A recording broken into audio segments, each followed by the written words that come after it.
हां, हातामध्ये गरमागरम चहाचा कप आणि समोर अशा सुंदर समुद्राच्या लाटा उसळत आहेत. हा अथांग समुद्र पाहता पाहता चहाचा एक एक घोट रिचवायचा, यापेक्षा सुंदर सकाळ ती काय असावी. खरंच खूप रिलॅक्स वाटतंय पण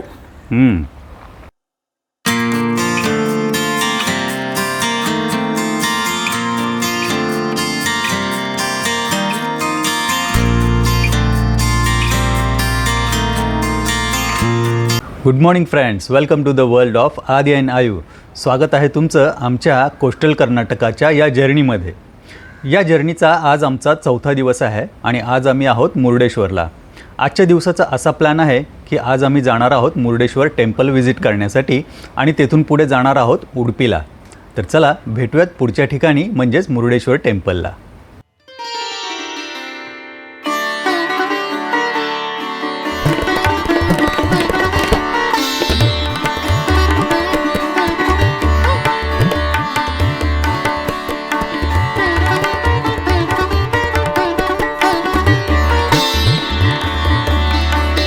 आपण आत्ता मुर्डेश्वर टेम्पलला पोहोचलेलो आहोत. अरबी समुद्राच्या किनाऱ्यावर मुर्डेश्वर हे देवस्थान खूप प्रसिद्ध आहे.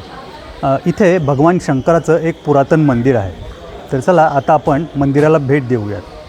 मंदिरात दर्शनाची वेळ ही सकाळी 6 ते दुपारी 1 वाजेपर्यंत आणि त्यानंतर दुपारी 3 ते रात्री 8:30 वाजेपर्यंत असते.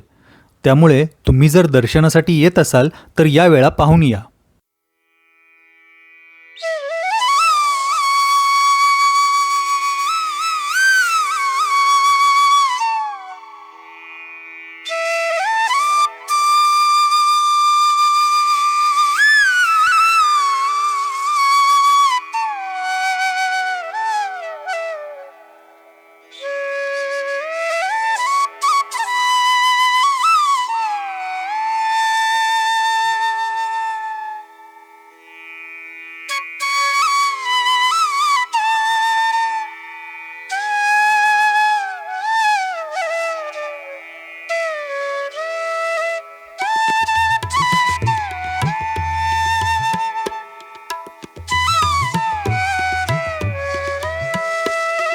भगवान शंकराच्या स्टॅच्यू शेजारीच एक भू कैलास केव्ज म्हणून एरिया डेव्हलप केलेला आहे.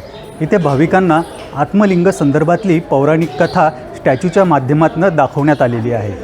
तुम्ही मुर्डेश्वरला आलात तर येथे नक्की व्हिजिट करा. यातले एंट्री चार्जेस आहेत मोठ्यांसाठी 20 रुपीज आणि लहान मुलांसाठी 10 रुपीज.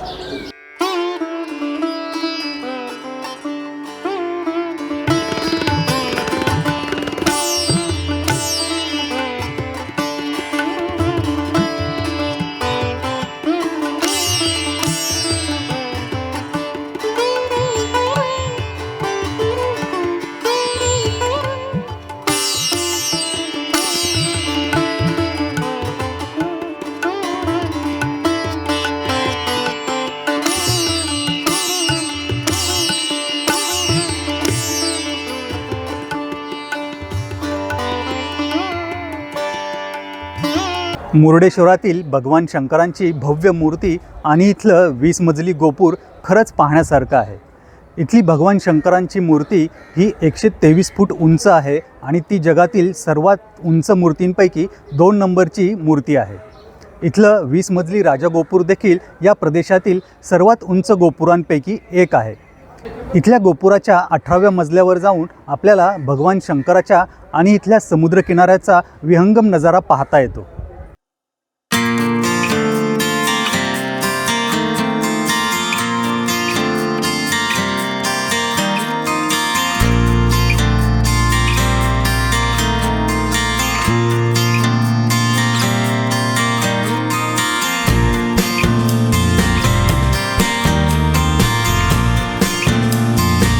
रात्रीच्या वेळी गोपुरावर आणि या मंदिराच्या परिसरात खूप आकर्षक लाइटिंग केलेली असते. या लाइटिंगमुळे हा परिसर उजळून दिसतो आणि इथल्या वास्तू आणखीनच मोहक वाटायला लागतात.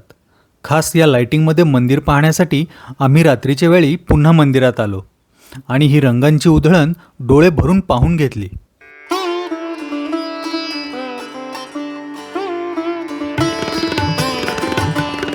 सो फ्रेंड्स, कोस्टल कर्नाटकाचं आपलं पुढचं डेस्टिनेशन म्हणजे उडपी.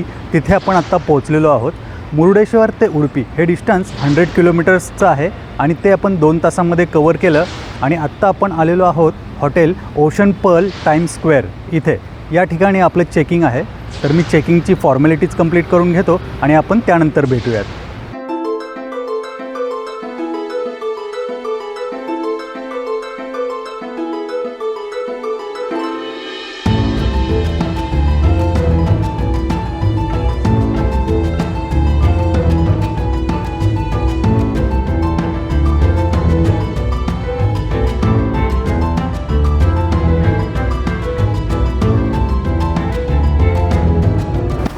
चला तर आत्ता आपण आपली हॉटेलमधली रूम पाहूयात. ही आहे आपली हॉटेल ओशन पर्लमधली रूम. हे आहे आपले रूम. Okay, very nice. खूप छान रूम आहे रे. काय काय दाखव आता. इथं हे खायचं वगैरे सामान आहे, खायला ओके. आपला भूक लागली तर. आणि हे इथं मिरर मिरर आहे. छान. करायचं अरे वा, असेल तर. खूप मोठा मिरर आहे. हां, गुड.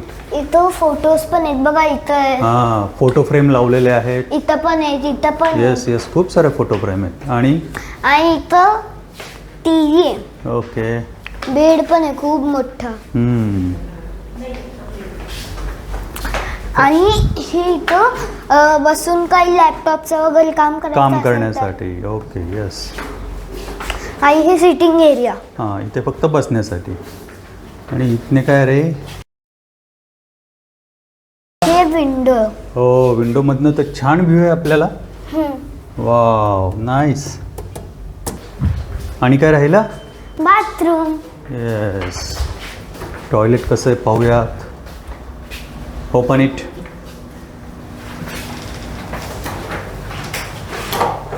ओके. टॉयलेट पण स्वच्छ आहे. चला.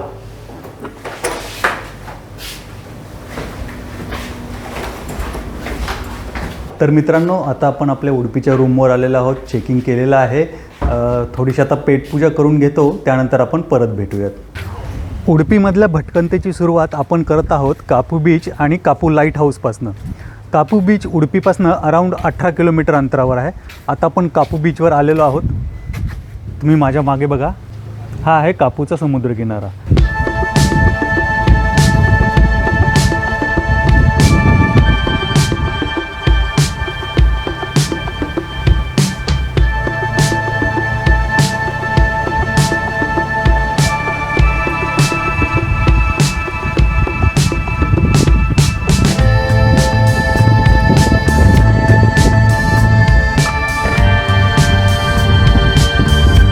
कापू बीच. हो, आणि हे पहा लाईट हाऊस. चला आपण पहिलं लाईट हाऊसला जाऊन येऊयात आणि त्यानंतर बीचवर वेळ घालूयात. अगदी कापू बीचवरच एका मोठ्या खडकावर हा कापू लाईट हाऊस उभा आहे.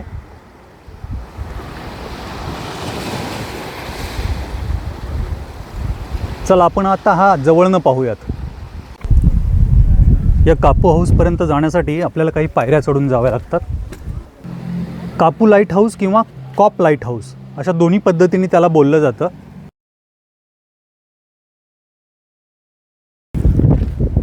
चला आता आपण लाईट हाऊसमध्ये एंट्री करतोय. लाईट हाऊस पाहण्यासाठीचा व्हिजिटर्स टायमिंग आहे.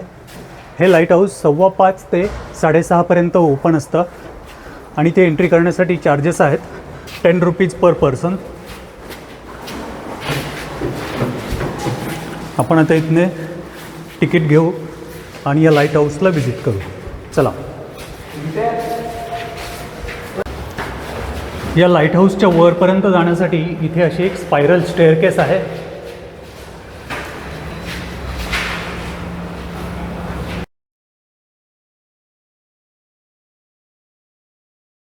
या पायऱ्या चढून आपण एका कंट्रोल रूममध्ये एंट्री करतो.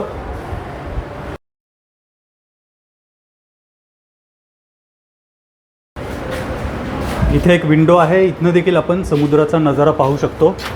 वाव, खाली समुद्राचा किती विहंगम नजारा दिसतोय पहा. हो हो, सूर्याचं काय छान दर्शन होतंय.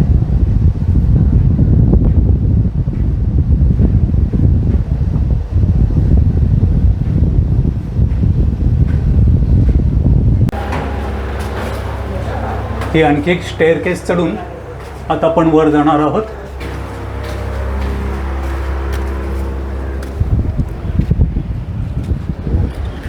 वाव, किती मोकळी हवा आहे इथे. आणि इथनं लांबच लांबपर्यंत समुद्राचा किनारा दिसतोय. आता आपण दुसऱ्या बाजूने बघूयात.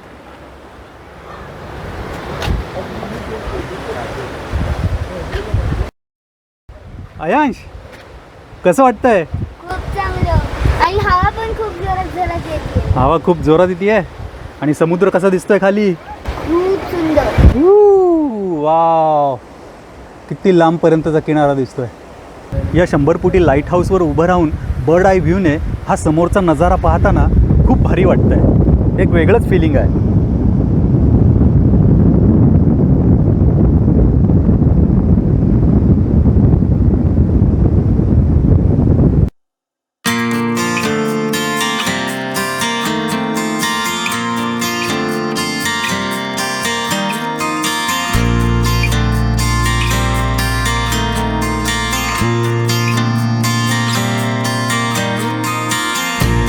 इथे लावलेल्या या बोर्डवरनं असं लक्षात येतं आहे की याचं इयर ऑफ कन्स्ट्रक्शन 1935चं आहे. म्हणजे 1935मध्ये हा लाईट हाऊस बांधून पूर्ण झाला होता. कापू बीच हा तसा स्विमिंग करण्यासाठी किंवा पाण्यामध्ये खेळण्यासाठी सेफ नाही आहे आणि त्याच्या संदर्भातल्या अशा सूचना काही ठिकाणी या बीचवर लावलेल्या आहेत. त्यामुळं तुम्ही बीचवर आलात तर काळजी घ्या.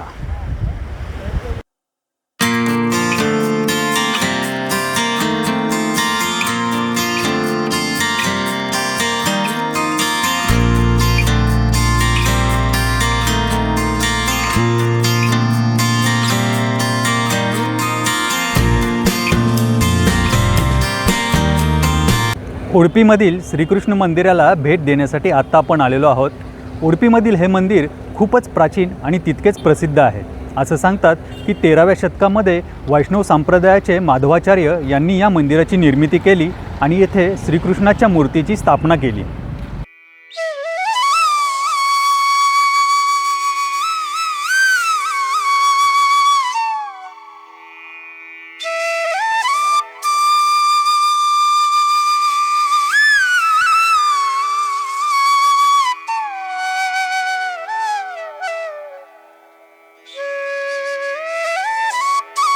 श्रीकृष्ण मंदिरातनं दर्शन घेऊन आत्ताच आम्ही बाहेर आलोत. आमचं खूप छान दर्शन झालं. आरतीची वेळ होती आणि आम्हाला आरतीच्या सेवेचाही लाभ मिळाला. मंदिराच्या आतमध्ये खूप भारावून टाकणारं आणि प्रसन्न असं वातावरण होतं. आजचा आमचा दिवस खूपच छान गेला. दिवसाची सुरुवात झाली ती मुर्डेश्वरातील भगवान शंकरांच्या दर्शनाने आणि दिवसाचा शेवट झाला तो उडुपीतील भगवान श्रीकृष्णाच्या दर्शनाने. दोन्ही मंदिरांमध्ये आम्हाला प्रचंड असे धार्मिक वातावरण आणि पॉझिटिव्ह एनर्जी अनुभवायला मिळाली. आता आपल्या कोस्टल कर्नाटकाचा उद्याचा शेवटचा दिवस. उद्या उडुपीमध्ये काय काय एक्सप्लोअर करायचं त्याचं जरा बसून प्लॅनिंग करतो आणि आता आपण भेटूयात उद्या सकाळी. Till then take care. Good night.